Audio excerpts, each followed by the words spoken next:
Olá! Hoje eu estou aqui duplamente feliz. Com as minhas duas duplas da faculdade, na verdade. É verdade! Alexandre Santos, querido, que eu acabei de entrevistar. E trouxe Mariana Benício hoje para falar muito sobre ortodontia interceptativa, alinhadores em pacientes em crescimento. Mas aí o que aconteceu? Eu não deixei o Alexandre embora. Pois é, desse jeito. Tá aqui e ele vai participar da entrevista com a nossa Muito prazer. querida. É isso, gente. Pior não é isso, né? Pior é que a gente se encontra, é complicado. Então não tinha nem como ir embora, não. Não. Tive que ficar mesmo. Teve que ficar. E a gente vai começar a fazer umas perguntas, assim, Mari, muito em relação a dúvidas de paciente, né? Para que você possa esclarecer dúvidas que a gente escuta muito no consultório, né? Então, a primeira pergunta que eu queria te fazer é: qual é o maior erro que você vê pais de criança cometendo quando o assunto é ortodontia infantil? Então, Mari, muito bom estar aqui com vocês. Que bom. Amo vocês. Mas o maior erro que eu vejo os pais cometendo em relação à ortodontia infantil, a levar os filhos no consultório, é o atraso. Porque muitos pais, às vezes achando que o paciente ainda é criança, a criança não trocou os dentes, é pequenininho, fala, poxa, ainda não tá na hora, muito dente de leite, vai cair, o que adianta arrumar um dente que vai cair?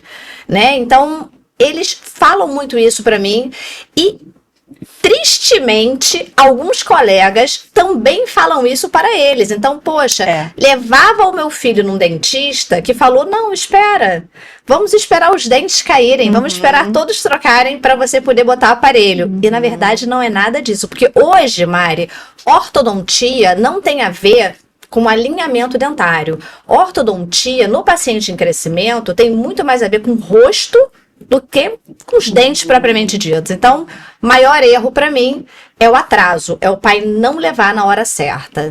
E o que pode ser consequência disso? A consequência é perder o timing, né? Qual o melhor momento hoje para levar uma criança no ortodontista? É quando ela começa a troca. Então, 5, 6, 7 anos é a idade ideal.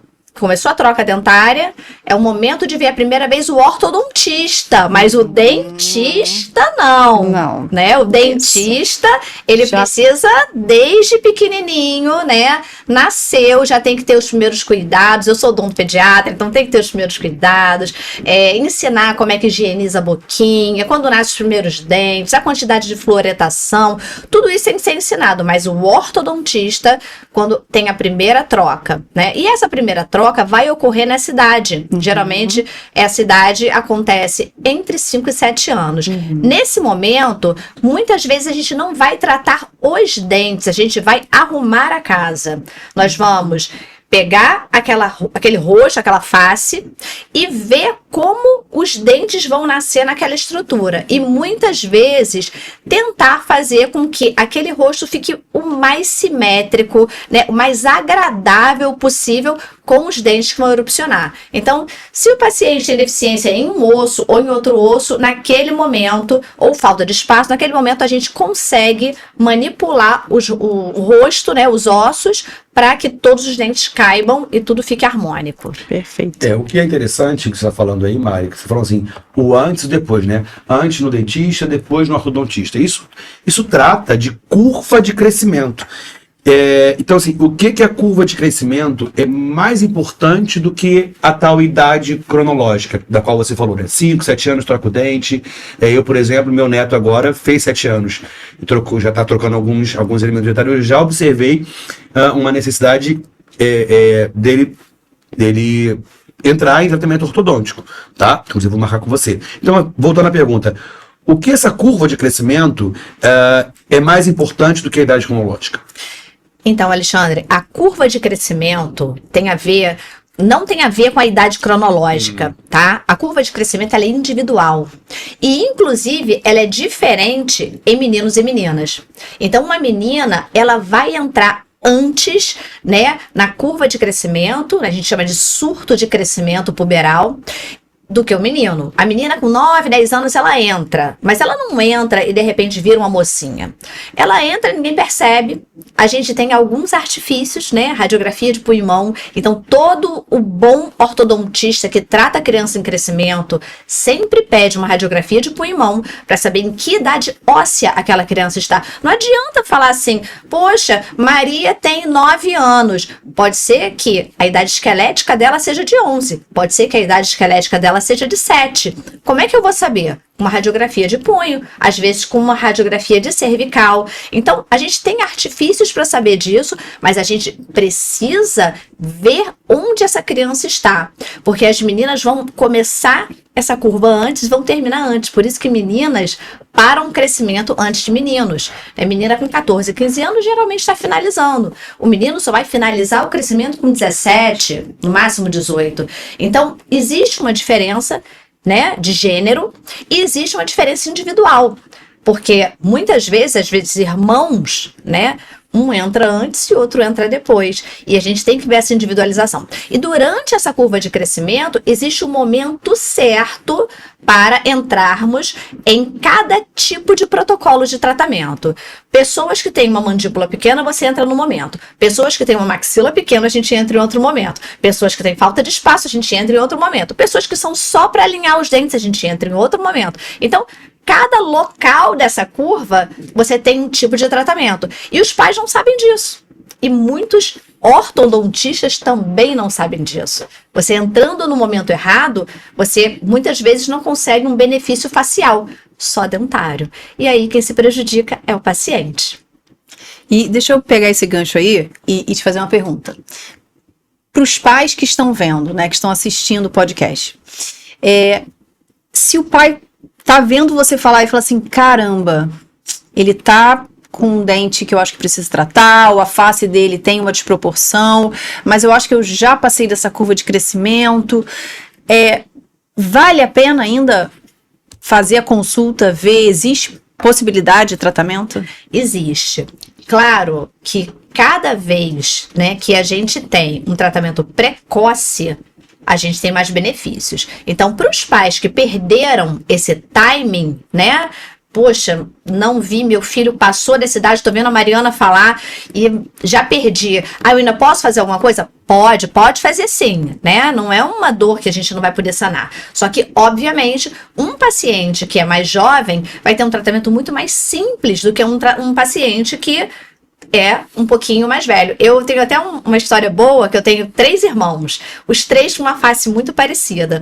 E a mãe chegou no meu consultório, ela não morava no Brasil, acabou perdendo o time do mais velho, e chegou com o mais velho com 16 para 17, o do meio com 11 para 12 e o mais novo com 7 anos de idade. O mais novo, a gente fez um protocolo muito simples, né? A gente expandiu um ossinho que precisava nascer os dentes. O do meio já foi um protocolo um pouquinho mais avançado. Tivemos que usar alguns mini implantes para conseguir fazer o mesmo movimento que o de 7 fez. O mais velho caiu em cirurgia ortognática.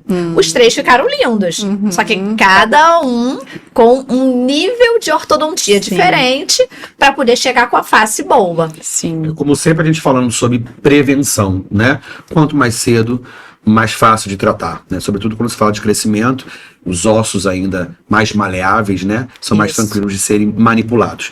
Bom, ainda falando sobre crescimento e idade cronológica, a menstruação, né? Ela interfere mesmo no planejamento ortodôntico ou isso é um mito?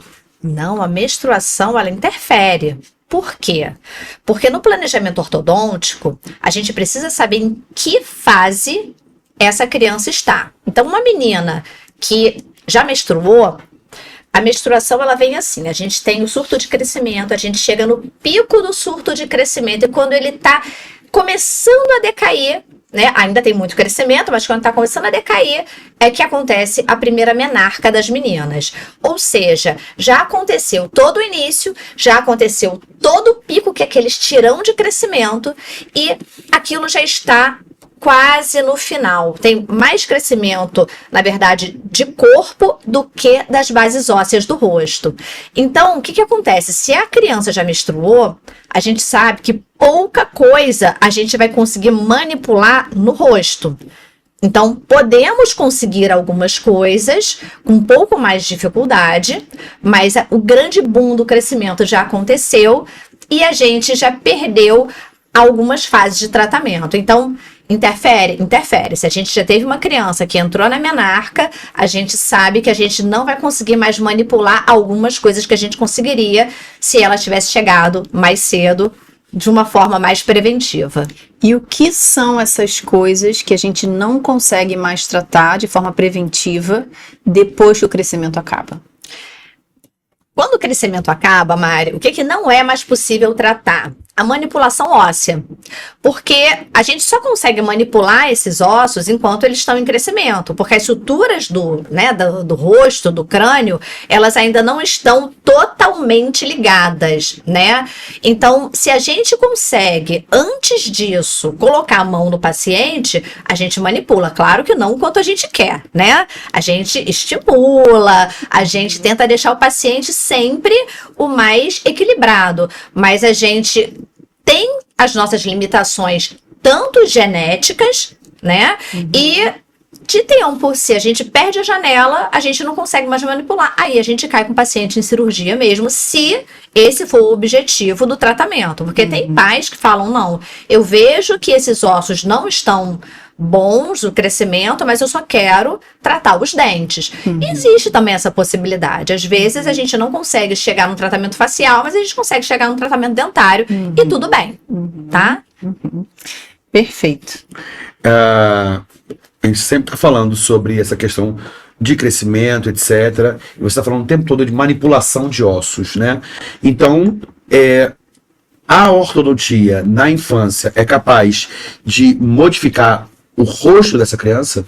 A ortodontia na infância é muito capaz de manipular o rosto do paciente, porque durante o crescimento a gente consegue estimular de várias formas esse crescimento. Muitos pacientes têm alguma questão no crescimento de maxila, principalmente hoje, o paciente respira mal, né? Muitos pacientes alérgicos que o ar não entra e sai pelo nariz, e boa parte do nariz é composto de maxila, né? Meio do rosto. Então, se a gente não tem uma maxila sendo trabalhada com a respiração, essa maxila fica pequena, atrofia. Existe também a parte genética. Existem pessoas que têm uma deficiência genética de crescimento de maxila. Então, poxa, você manipular osso dói? Não, não é isso.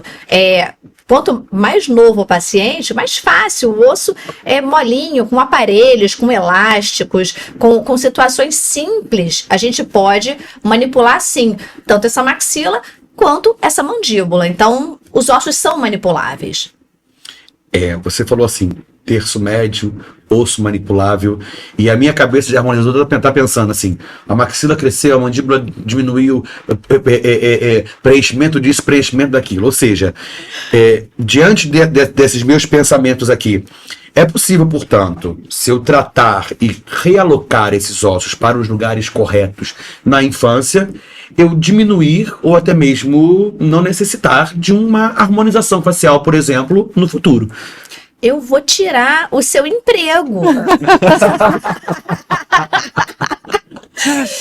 A gente realmente, Alexandre, diminui a necessidade de harmonização no futuro quando a gente tem um rosto proporcional. Sim. Claro, eu tenho certeza que quando você pega os seus pacientes de harmonização e é um rosto totalmente proporcional, você faz pequenas manipulações e o rosto fica lindo. É muito mais fácil do que você fazer grandes manipulações e ninguém perceber que aquilo foi manipulado.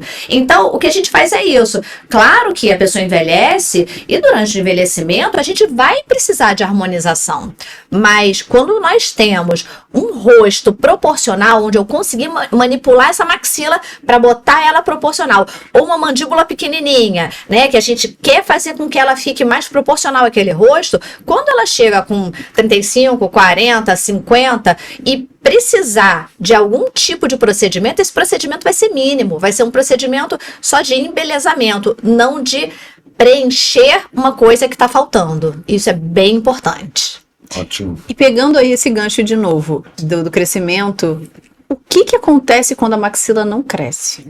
Então, quando a maxila não cresce, Mariana, a gente, quando envelhece, e o Alexandre sabe muito bem disso, né? Porque ele trabalha com isso, todo esse terço médio, a gente vai perdendo muita gordura. Essa maçãzinha do rosto, né, que a gente tem, que é bonito, que dá jovialidade, ela cai, ela derrete. Então, quem tem ausência, quem tem um crescimento pobre de maxila, fica muito achatadinho aqui.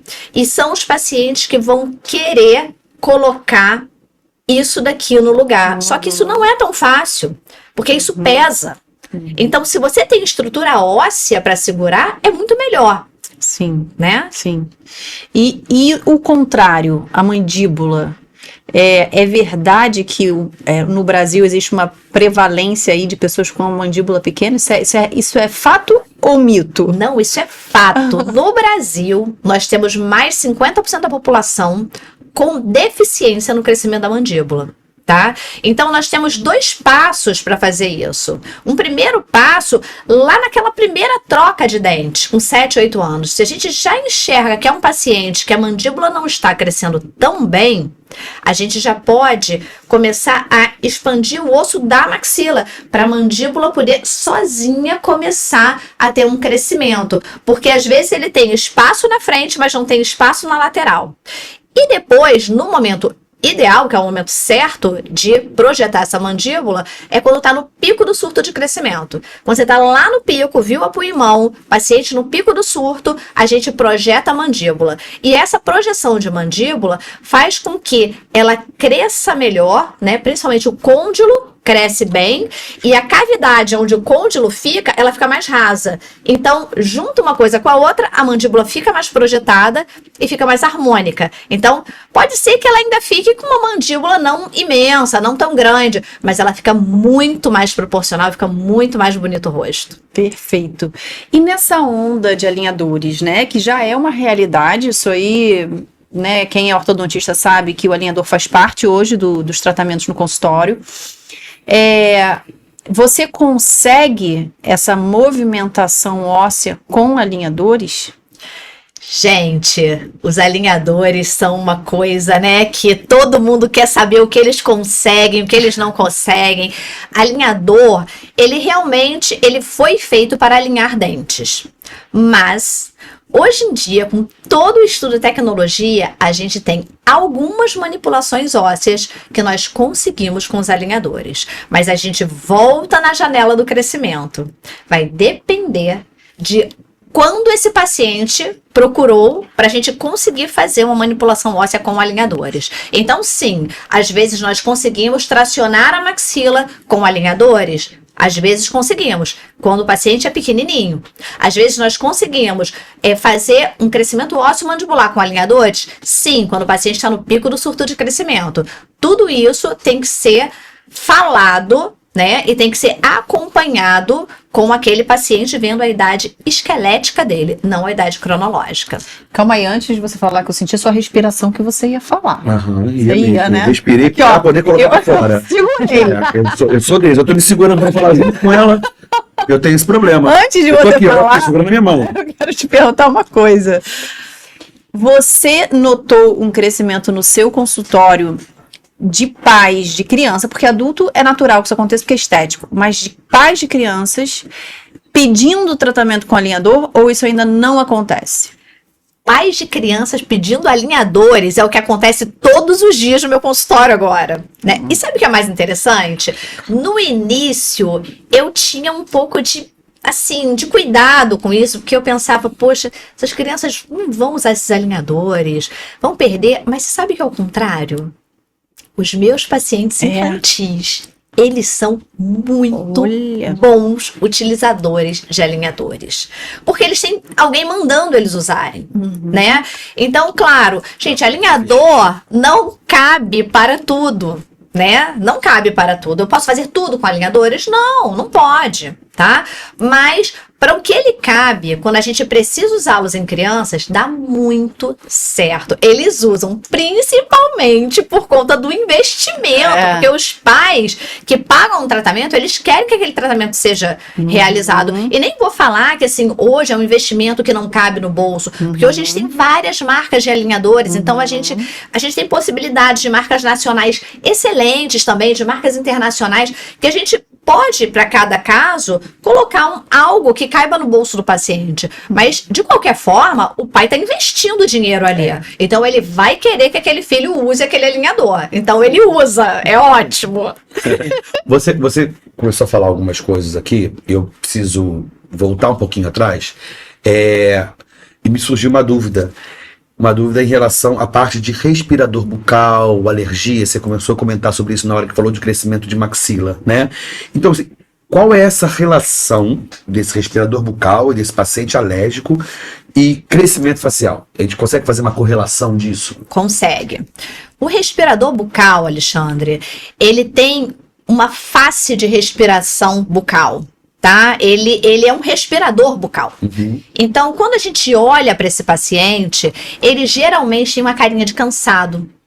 Ele tem olheiras, ele tem um olharzinho de peixinho morto, sabe? Aquele olharzinho que tá sempre cansado. Um estafa, né? Além disso, ele tem uma hipotonia dos lábios. Os lábios são molinhos, são molenguinhas, a boquinha sempre entreaberta. Tudo isso vai gerar consequências. Uma que gera muito é uma face longa, a face fica alongada, tá? Isso é ruim, porque esteticamente uma face alongada com carinha de cansado não é bacana. A segunda coisa que acontece muito é a deficiência da maxila, porque o ar não entra e não sai ali pelo nariz, vai entrar e sair pela boca. E agora uma coisa que eu chamo muita atenção dos próprios otorrinos é que às vezes eles tratam essas crianças, operam essas crianças, fazem com que elas possam respirar, só que elas não conseguem sozinhas voltar para o padrão de normalidade, porque as consequências já foram muito graves. Então, a gente precisa pegar esse paciente e jogar na fonoaudiologia, com motricidade oral.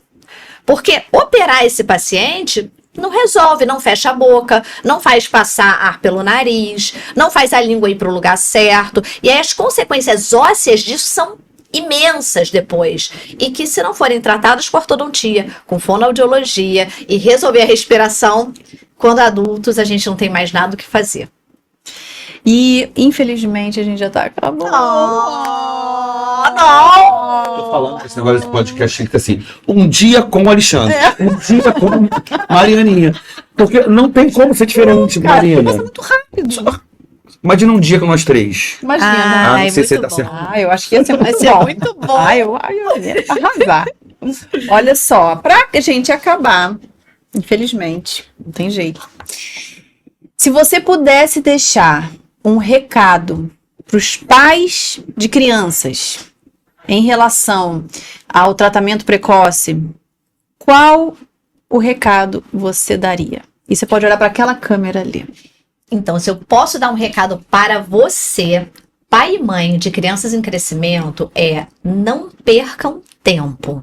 Se o seu filho nunca foi a um dentista, ele tem que ir hoje. E se ele nunca foi num ortodontista e está começando a troca dos dentes, essa é a melhor hora para ele se tratar. Porque a prevenção na ortodontia, ela é fantástica, porque ela não muda só os dentes, ela não faz só ter uma oclusão perfeita, ela faz com que o rosto fique simétrico, fique proporcional, a criança cresce linda. E eu brinco com meus pacientes no consultório, que chega no final, eles ficam adultos, eles ficam todos lindos. Parece que só tem modelo no meu consultório. Por quê? Porque eu não tratei dente desde o início, eu tratei rosto. E o dente é uma consequência. Então, papai e mamãe, venham para o consultório cedo, para que os seus filhos depois tenham um rosto e uma oclusão lindos. Perfeito, né? É isso. Maravilhoso. O Noah já foi. Meu bebê já foi lá, já fez de junção, ele tá, ó. Vou levar Tem que levar. Tem que levar. Ele já trocou, acho que 2 embaixo. Só 2? 1, 2, deixa eu ver quantos tem na caixinha. Ai, meu Deus. Vou coruja, né? E esses dois aqui, ó. O primeiro já tá Já tá em rotação. E ele tem, da família da mãe, Prognatismo, então agora é a hora. A minha filha fica assim, eu acho que ele é prognado. Eu não vejo prognatia nele. Mas, enfim, existe uma questão genética aí.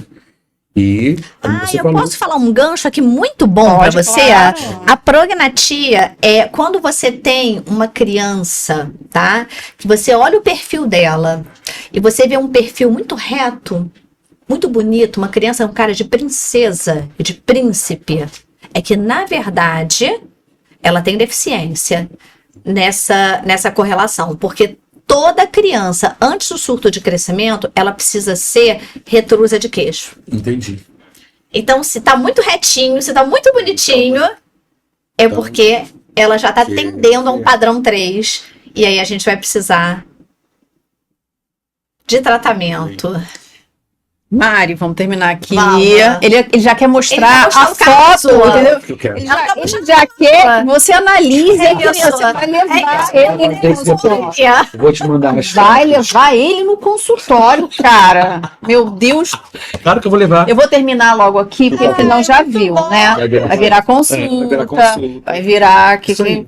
é isso. Então, Mari, muito obrigada por você ter vindo. Amei esse intruso também estar aqui com a gente. Muito convidado que eu amei estar com vocês. Intruso convidado, porque eu falei que ele tinha que ficar, Exatamente. entendeu? Adorei. E volte, por favor. Sempre. E muito obrigada. Beijo, fiquem com Deus, até a próxima. Até a próxima.